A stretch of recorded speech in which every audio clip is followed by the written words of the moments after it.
All right, welcome to episode 26 of the Ozheads podcast. We are back. Tim is back. Yes. No more Nick Libretti. He's out. Yeah. Tim's in. He's back. Sorry, Nick. Although, he has really nice hair, I have to say. I asked him what Just for Men tone did he use on the beard. No, I saw him on the plane coming back from Istanbul. Oh, yeah? That's He's very proud of the that's hair. the whole secret. Yeah, he's very proud He's of the going hair. to Turkey. Oh, he got the transplant. No, I'm just Nice. kidding. We love you, Nick. We love you. Thank you for coming. Somebody asked me that's in the industry, I won't divulge who, he was asking me where I recommend going in Turkey for a hair transplant. And I'm like, dude, you're asking the wrong guy. Have you seen me? I mean, maybe from my beard, not from my hair. Are you kidding? I've seen people have had it done, like not in the cigar industry. And they literally have the hairline is like perfectly straight across. They look like a G.I. Joe doll or something. It looks so fake. It's terrible. I don't know. I've seen somebody get it done that actually looks really good with it. But I mean, this person was more, he had a lot more to work with, than like me, for example. So I'd just do the shaved head. I think it looks better. Anyway. Yeah. So welcome back. Thank you. Where have you been? Yeah, so I was in Turkey, and I did like 3 events in Turkey. I did 2 in Istanbul, and then I did 1 in Bodrum, and it was great. We have great distributors over there. Big shout out to Zeki and Çağrı and Ramazan and my friends over there. That's amazing that you could just rattle that out. I would have butchered those names. I speak Turkish, so La Brigada is the name of their group. They do a great job. So, but, it's tough to buy cigars in Istanbul. It's technically a dark market. So when you go to stores, they can't have cigars there's no walk-in humidors. So you go in a store and they have the cigars basically underneath a cabinet. And what they have on display is they'll have either it's some sort of liquor store that has a cabinet that has maybe cigars in it or cigars that are hidden. Or it's an accessory store that has humidors, lighters on display. And if you want a cigar, then they can bring out a humidor and show you the individual sticks that are in there. Do they have the whole plain packaging band like Canada? Or they have to put the brown band over the primary band? They do if it's in a 4-pack or 3-pack, then it has to be in a packaging that shows a fetus, or rotting mouth and stuff like that. But the cigars, they do not have the green band like in Canada. Yeah. So what happens is they bring out a humidor, it has the cigars in there, and then you're like, okay, I'll try this cigar. You try it. And then if you want to buy a box and they have back stock, then they can bring out a box, which is hidden for you to buy. So these people that are all there are they have to be really good salespeople because it's all about selling by describing the flavor But I mean, they can do these events. Also, there's a huge tax. I mean, there's 600% import duty on cigars and stuff like that. So it's a really tough market. Do Cubans still dominate the Turkish market? I mean, there's a group that is a really awesome group, Cigar Club Istanbul. They're active on Instagram. And so they have these guys that get together and they smoke a lot of Cubans. But I've gone and done a couple of events with them now. So they're aware of cigars that are great cigars that are non-Cuban also. So you have these little groups that are pockets. There's another guy named Murat who has a very active YouTube page, and he's a great cigar kind of ambassador, salesman, historian. So there's actually a kind of a cult culture around cigars in Turkey. Think with the rising prices of Cubans, just like anywhere else, that would open the lane for domestic brands. Mm-hmm. You know what I mean?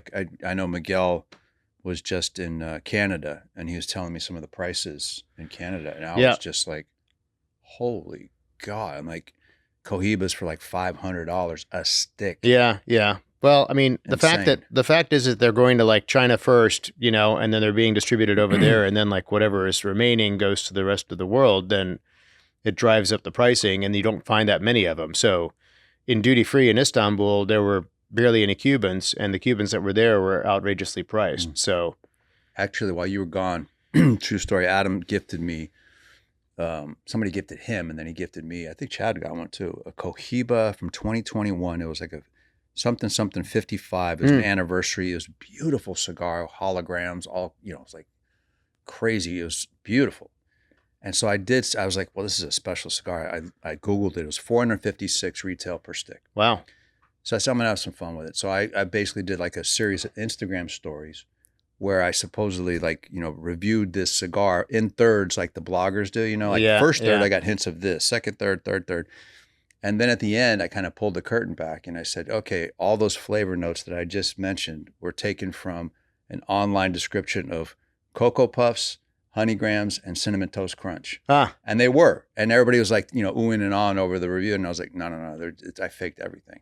Just to kind of, you know what I mean? Just to kind of play with people to go like, look, when people tell you I got hints of this, that, and the other, it's no different than tasting breakfast cereal. It's like, so this must have been really crushing to Miguel Shodell, our VP sales. I don't know that he saw. He does these events, for those of you that don't know, that are like you taste a cigar and then you're eating beef jerky, or you have like Nutella, after a cigar. Yeah, he does do right? That. Yeah, his little snack thing. He does. Yeah, but apparently, snacks. like people, I mean, this is a guy who takes like a shower watching a full baseball game while drinking. He loves snacks, Coke Zero, and eating gummy bears. Yeah, just this is true. Not a normal guy. Little TMI. Sorry, Miguel. Oh man. We can do a whole episode on that. We have to get Miguel and do a whole episode. We'll do it. We'll bring in shower heads. We may have to do an episode from an actual shower, but if nobody, we could all fit nobody nobody clothed.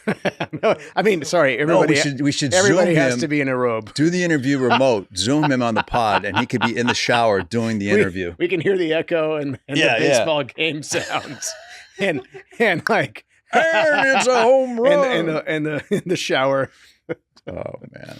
So now, also while I was gone, there was a lot of activity, and we actually have this cigar that we're smoking now. But I'm gonna ask you if you could talk about Blood Medicine B Positive. Yeah. So Blood Medicine B Positive. It's a riff on the original Blood Medicine. So original Blood Medicine started off as an event only cigar, and I didn't feel at the time that it actually got a lot of attention or attraction in events. So I said, let's do it as an LE and see what happens. So we did it, I can't remember, 23, 24, as a 652 Toro, sold out immediately. The reception was great. And then earlier this year, we did it in 3 cabinet boxes, 3 different sizes, 700 boxes of each, sold out immediately. But anyway, last year I started playing with the idea of doing a Maduro version of Blood Medicine. So I was just in the background kind of playing with different wrapper varietals on the original blend. And initially the B Positive was going to stand for broadleaf. I was going to do a broadleaf. That'd be the natural extension. So when we got the samples from the factory, I was just like, it just doesn't work. It didn't taste good. It was very mid, very muddy. With broadleaf. So I went back and I said, let's try it with San Andreas Mexican. Tried that again, like just very mid. And then I kind of put it on the back burner for a while. And then I asked Damien before he left the factory, I said, is there anything else we can play with wrapper wise on the original Blood Medicine? He said, well, we got this Nicaragua Corojo in, let's try that. And as soon as I got the samples, I was like, oh my God, it was perfect with the blend. And that became Blood Medicine B Positive. Yeah, this is really nice. It has a nice kind of sweetness to it. Kind of like Cocoa Puffs. Kind of like Cocoa Puffs. A little bit of Cinnamon Toast Crunch and Honey Grams. Little Frankenberry. So actually, I think that the story about what was your favorite breakfast cereal as a kid? Mine? Yeah. Well, dude, I was fully into like the whole kind of like Count Chocula and like the Frankenberry and the Boo Berry. I thought Boo Berry incredibly underrated. Now, I mean, now you know blue probably not the best color, but I thought Boo Berry was pretty good, hard to find. And then you had the Frankenberry, with the strawberry. Yeah. That was my least favorite probably. Captain Crunch, Peanut Butter Crunch. Yeah. Lucky Charms. Oh, I'd be done with that. But I love breakfast cereal, dude. But I like the marshmallows when they got a little bit of that, kind of, softer. I didn't like them when they were as crunchy. So anyway, I mean, I was fully into the cereal stuff. Fruit Loops, not bad. When I was a kid, I'd want cereal just based on what the prize in the package was going to be. And then I would just like dump all the cereal out, get the prize at the bottom, and then put the cereal back in. Anyway, I digress. But yeah. So talk about this Blood Medicine and the kind of graphic that's on here, because you didn't talk about that. And I think that that's actually a nice story. So the original idea, the iconography for Blood Medicine came from what used to be Merchant's Restaurant downtown on... I think that we went on this visit together with Max. We may have at some time. And then I went by myself and shot a bunch of B-roll down there. He let me in there. It's on the 3rd floor. That I don't know what they're doing with that building, but it's closed. They sold it. I know they sold it. But at one point, going to be the next Country Stars honky tonk. Yeah, I think it's going to be insert, whoever. Yeah, right there. But at one point, that building, I think it's still historic. But at one point, that building was a pharmacy. Like I want to say like 1875-ish or something. Mm-hmm. And so that pharmacy had on the 3rd floor this exposed brick wall. It said blood medicine. And there's still part of the writing was still exposed. That's where I got the idea for it. And then they made it into a hotel. And then the hotel became Merchant's Restaurant. And it's just got this really great history of. What was the name of the hotel? Do you know? No, I have no idea. It wasn't called Blood Medicine. No. Blood medicine was just something that this pharmacy sold at the time. Because when our first event-only cigar back in 2015, 16 may have been, was called Snake Oil. And the Garcias made it at my father's cigar. It was a great little cigar. And we had a run of literally, I remember the production was 6,000 cigars. And then we had to stop. We got a cease and desist on the name. So rather than give this person that supposedly owned the name a royalty, I said, I'll just pivot and I'll change it. And that's where I went to Blood Medicine. Yeah. So that's kind of the story, man. So that's why it's got that kind of 19th century iconography and everything. And it's very reminiscent of the original packaging for Blood Medicine, but we just highlighted the Be Positive. Was this here where it says good for man or beast? That was done when we did the original Blood Medicine packaging back in. That was not on the mural, though. No. The only thing that you see on the mural now is like BLLO and then half of a D. Well, I thought you saw this with the man. No. Oh, really? So a lot of that this was all embellished. That was like the graphic designer just basically we just said, okay, let's play with this idea and just make it reminiscent of that era. Very vintage. Yeah, it is. So is this like a lot different from a blend standpoint as opposed to the other Blood Medicine? It's the exact same interior components. They're the same. Okay, so just binder, same filler, difference. Just a wrapper difference. So what's the wrapper on this versus the wrapper on the other? The wrapper on this is Corojo from Nicaragua. Uh-huh. The OG was Habano, Ecuador Habano. So, but the binder is the same, Connecticut, Ecuador. And the fillers are the same, Nicaragua. We didn't change anything. This one was 2,400 boxes that were made for this. 2,400, 12 counts. And they went out like in a day. Mm-hmm. And, very good. Yeah, no, I was very happy. And the online feedback has been phenomenal. Like people were like clamoring over this one even more than the original. Oh, that's great. Yeah, it was a huge success. We're very happy. And the original, so the idea is that it's a once a year kind of release then. Yeah, we started that way, kind of with the three cabs that we just did in March. So March of 26, it's kind of on the table. Are we going to do the 3, cabinet boxes in this or go back to the OG? So we'll talk about that later. So also Las Cal, which we discussed, like what were your favorite Las Calaveras, rank them, top 5. And so this just got released. So this is Las Calaveras 2025. That is correct. That came out too, right before Blood Medicine, actually, about a month before Blood Medicine. Now, typically, though, Las Calaveras ships in July, right? We try. Okay, so it's not always July. No. We always try to have it lined up so it goes. Initially, it was supposed to be like May, June, and then it kind of kept pushing back and back. And then we had a materials delay, surprise. And that was cigars. I never get upset about material delays because then the cigars get to sit and age longer, so they're even better.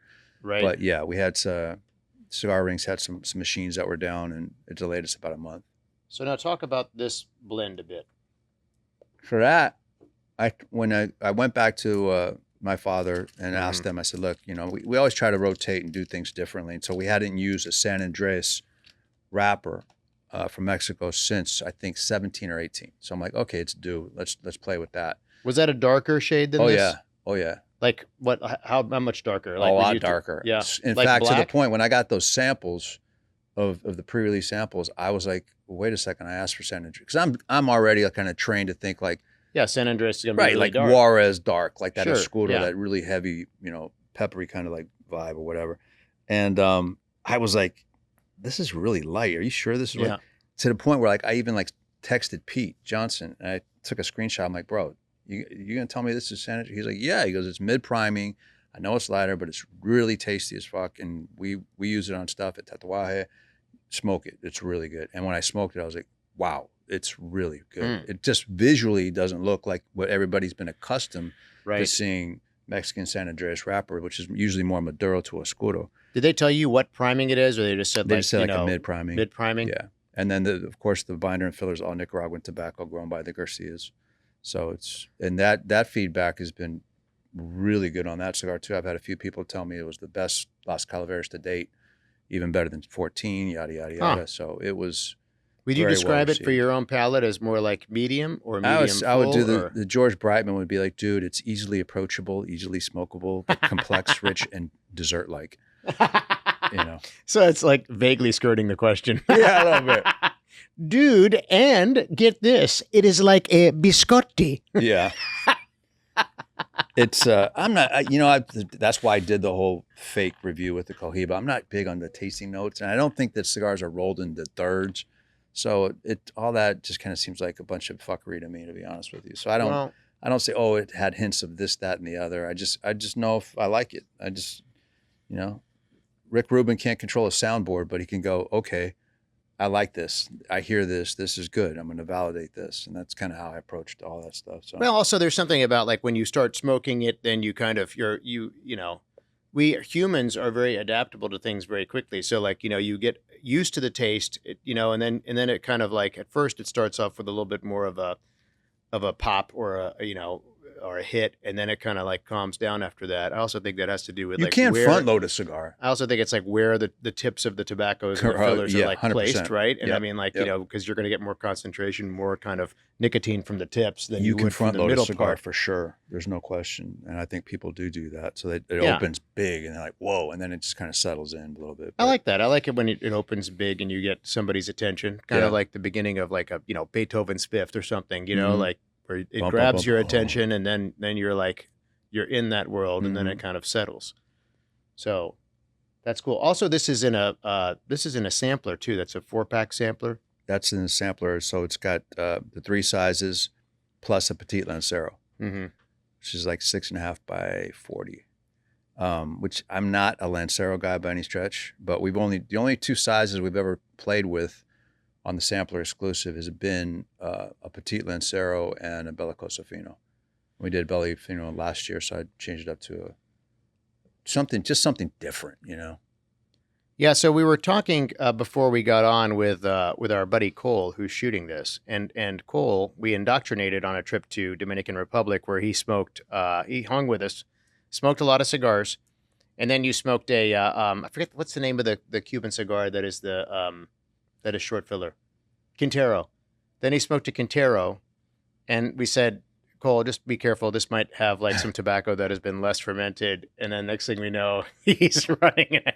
And you're hacking by the barbecue. Did you actually toss? He actually did really toss, did. but that might have been your 35th cigar of the day or something like this. I don't know. A lot of cigars. It had but, some beverages. and that, beverages. you had some Leyenda rum because we were in Santiago. Mm. So yeah, and then he told us before he got on here that he had smoked a what was it? A Macanudo, which I'm almost like embarrassed to call you out on it because Macanudo is known for being a fairly mild cigar. It may have been a different one. It was dark. A super dark Macanudo. It's not like we know Macanudo. Everything was like that. The green band, and they do so many variations of that theme now. It's like, yeah. Well, then who knows? That was what a dark was. Macanudo, and then and then you got kind of dizzy. Did you for 40 minutes? Oh gosh, did you get as sick as the Quintero or not quite that sick? Not as sick, but Yeah, you weren't rum induced or rum didn't help you on that. no. Okay. I could not go to the gym for like 40 minutes. You couldn't- girlfriend was pissed. You got in the doghouse with your girlfriend. So then all right. So I thought it was like your first cigar was what? Macanudo Hyde Park. Macanudo Hyde Park. Yeah. Known as a mild cigar. Very mild cigar. And so And you know who sold that to me? No, who? Philip George Thompson. Whiteman. Philip Thompson. Well, I went into Well, the Jalapa. yeah. And then He was at Macanudo Uptowns. Hyde I walked Park. into Uptowns and I bought. He's took me through and as a consumer and said he hooked me up with like Macanudos, Leon Jimenez. What was the other one he sent? That was about it. It was like What this year real- was this? Do you recall? 1995, Okay. probably 95. Uh-huh. Yeah. You didn't get sick, Oh no, I've never gotten sick off this. I don't know. Maybe I was just born for it. I guess. but then you liked it immediately. Yeah, I loved it. I started There you devouring. go. I took the magazine, Cigar Mhm. Aficionado. I'd go with the ratings, and I'd go back to Uptown to go, do you have this Fonseca 550? No. Okay, that was rated an 89. That was like a huge rating back in those Right. days. So I would just go down the list and just buy 2 or 3 cigars and make tasting notes and all that stuff. Ah, That's yeah. how I kind of like learned. The only cigar that ever kind of got me like a little bit, but I didn't get sick, was an Opus X Power Ranger. It's a little tiny, it's like Yeah. Opus X to the Yeah. third kind of little. It was like a bullet, and that thing was just so strong. And I remember smoking that on Osceola Yeah. That in was the like old our office, the old old office CAO that we had office. at CAO. I smoked that, and I got a little bit like, ooh, like nauseous, but nothing happened. Yeah. I mean, I smoke heavy cigars first thing in the morning because I could taste. Yeah. So Yeah. it doesn't bother me. Well, I'm almost embarrassed to say that I did blow chow recently on a cigar With and McGee. with McGee. Yeah. And that was when, like, I mean, a lot of it has to do is like, what are your circumstances when you're like smoking a cigar? You know what I mean? Like, where have you been? 100%. What's your body temperature? Have you eaten? Have you not? And all this kind of Food, stuff. drink, lack Yeah. thereof. Yes. So I'm in Houston. We have to decide on the Caratoba blend. I had 4 different like finalists with me after like a first few rounds or whatever. And then I'd gotten off a plane, hadn't eaten anything, was drinking a ton of water. The first cigar we smoked was, at like I'm forgetting at Stogie's, Mm-hmm.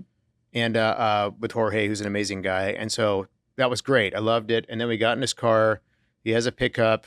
We were driving like on the freeways of Houston, and the sun was shining in my eyes, and I lit up the second one, and then all of a sudden this wave came over me. Not a wave of joy, but a wave of like, nausea. And I was like, pull over. And he was like, and so I lost it in like the parking lot of a PF Chang's. I'm embarrassed to say, in Houston.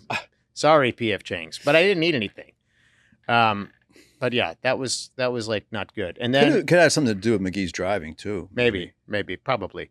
And also he had like a, German Shepherd in the car before. So I was like, I needed like a lint roller or something before I got out. I mean, I don't know. So I'm like this guy that looked like even a hairier Armenian that I am on the side of the road, like blowing chow, like I probably looked like the Wolfman because I had like a black t-shirt and like fuzz on my back.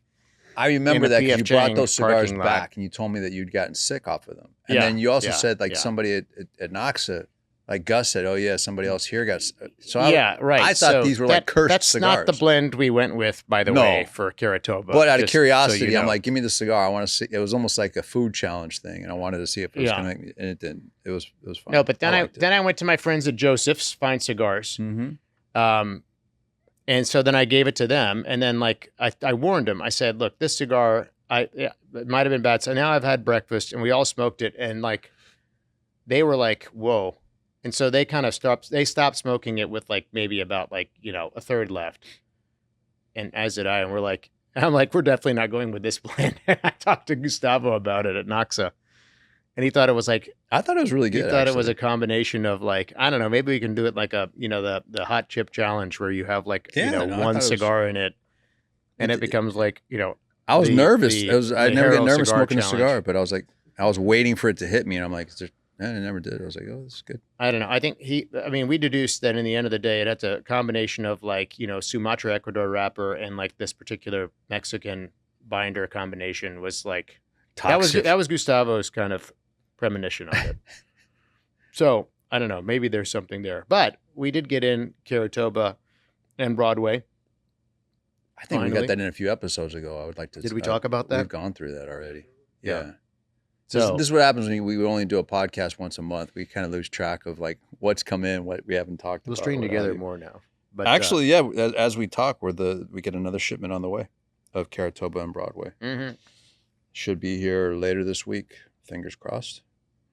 But I'm really happy with those cigars and the quality of them. And Oh, the God, they've consumers been seem to great. be enjoying them too. They've been Oh, great. also we have the cigar we did for the Tennessee Cigar Alabama game. the cigar game cigar game. that has a the UT kind of checkerboard on the on a large Hopefully, footband. it'll bring them some luck in a few weeks. Well, I mean, you know what? I'm tempted to send them to the field goal kicker so that he can like smoke and relax before he kicks his next like game-winning field goal. I don't know when this is going to post, but we're obviously referring to the Georgia game, which was a Yeah. devastating heartbreak for everybody in Tennessee. But you know what? The feeling from the retailers, because I went and did a bunch of events in Knoxville with some amazing retailers over there. And so their whole Smoke and Joe's Smoke Pit and Blue Smoke, shout out to them. Also, I visited Dave from Smokies, amazing guy. Their feeling was as long as Tennessee doesn't get blown out, and if they lose, that they lose close and in overtime, then Vol Nation will be cool with that. Which is Were you referring to Georgia, the Georgia game, or coming to the Alabama No, the game? Georgia game. The Georgia game. Yeah. Because, Georgia's Georgia, right? I mean, Georgia's been perennial kind of contender for a long time. But they fared well. Actually, honestly, they should have won the game. They should have won the game. So they shouldn't feel too bad, and their ranking didn't drop. So their opening drive was as strong of an opening drive I've ever seen. The first two drives were like, I was like, oh my God, these guys are on fire. Yeah. They look great. But then it just settled in, and it should be a competitive game, I would think. With Alabama? Against Alabama. Yeah. They rebounded against, who'd they play? Wisconsin this past They played weekend? Wisconsin. They rebounded, but I think they're right for and the I didn't picking. know that much about Alabama's coach. He seems like a really good guy who's overcome a lot of adversity. So you kind of, I don't know. I ain't rooting for him. You kind of liked the guy after you heard about his kind of story and what his background was, I have to say. So, but who knows? Hopefully, Tennessee still wins, but it'll be nice. We'll see. It'll be nice because last year at that game, that cigar got everywhere. It was on ESPN. It was all over the place. Yeah. The best was the kid in the stands lighting the cigar. Yeah. I'll never Totally. forget with the footband on with it. the checkerboard on it still, and he's lighting it. I'm like, oh my God. I ran into somebody that said that they sold the kid that cigar, and it wasn't a retailer in Knoxville. I think it was a retailer in Nashville who told me this. Yeah, that's interesting. It may have been. I'm forgetting who it was. It said they sold that kid the cigar. That was like that was great. Yeah, right. Because it was, people were saying, really, this kid doesn't know to remove. That's all right. And he looked like also he was 13 years old. Yeah, but what the hell? Everybody in the stadium was smoking cigars. Yeah. So that came and went, and now what do we got left? We got a lot of stuff coming out that's still to go. We got a Mill DSLE that we're going to drop a week from tomorrow. I don't know when this is going to go up. Next week. So maybe we do something else that showcases that. So we'll do the Mill Diaz drop, and then we got something in October. We've got a little project we've been working on for Creekside Boys up in Ohio, which is great. We've got another LE we're bringing back Las Moreas. Not bringing it back, but when you went down there, it became known that there was 5,000 cigars left from 2019. Do something. So we found a home for those. So we'll be talking about that more, which is great. That's right. Also, you're right. Since we last shot, I went down to Nicaragua and visited, my father in Noxa, which was great. I got to know the Garcia family. They were all down there. Pete Johnson was down there, which I found out that everybody's there. They all call him Pete Johnson. They're like, this is my daughter, Yanni. I'm related. Yanni. Pete Johnson. He's like, just call me Pete. It's always Pete Johnson. It's like after all these years. It's like when Mr. Senor Pepin Garcia in Miami has some problems with IT or it's like, hey, he's calling out, hey, can you call Pete Johnson? So he's like, dude, how many Pete's are there in the family? Pete, Mr. Johnson. Now it's like a joke. I'm like, I hope you're having fun, Yanni, with Mr. Johnson. With I spell it with a Y. She replies with a smiley, LOL, whatever. But with them, and then Gustavo Cura is such a great guy. Yeah, he actually has a lot of pit bulls. He has these dogs that they're not pit bulls, but they're kind of a pit bull kind of hybrid dogs that he rescues. So he has he has about 6 to 8 literally. They're good dogs, man. I had one for years, and he was such a sweetheart of a dog. It was great, except when I was eating breakfast, this pit bull, one of the pit bulls, is putting his face on my thigh, and I'm looking at me with these eyes, give me some feed eggs. Me. It was awesome. They're great. And then I went to Dominican Republic, and a month later, and visited. About 2 months later, actually, and visited Casa Carrillo, our friends there, and then my old friends at La Aurora that I've, Guillermo Leon and Manuel Inoa and stuff like that. So We should do it's this more often. We got a lot to catch up yeah, on. I know, Jesus. I know. Well, I don't want to. Oh, We'll have man. more for future episodes with new fun products coming in. Oh, we got plenty of them. At last count, I think I still had 7 more projects we got to release between now and Thanksgiving. And today is what, September 16th. So never a Good dull stuff. moment. Fun stuff. Yeah, man. Anything you want to add to this, Cole? What are we at? 30? 30? Perfect. Really? How about that? Well, we always like questions or comments that we can kind of Yeah, comment or if add Cole on. turns the comments back on, They're on. then you can leave a question, a comment, or whatever down below. If there's something else you want us to discuss, talk about, or what have you. We're already working on 26. That's how far out we are right now. I mean, we're both working on projects for PCA 2026, which it feels like a ways away, but it's not. It'll be here before you know I it. know. And if I don't know it, Miguel will remind me because he'll want to talk about we need to book the hotels for PCA 2026. Let's discuss. I'm like, yeah, or we could discuss something that's going to happen in 2 weeks, or something that's going to happen in a year, whatever. Listen, Anyway. he's interested in cashing in the Holiday Inn points. So I mean, Yeah, no doubt. Gotta love Miguel. Yeah. I guess I'll wrap it, right? Yep. Okay. So until the next Until one. next time. We'll see you on the 27 one, which we'll probably hopefully shoot before the end of the year. Yeah. Anyway, keep smoking Crown Heads, keep smoking Oz Family cigars. Catch you on the next one. See ya.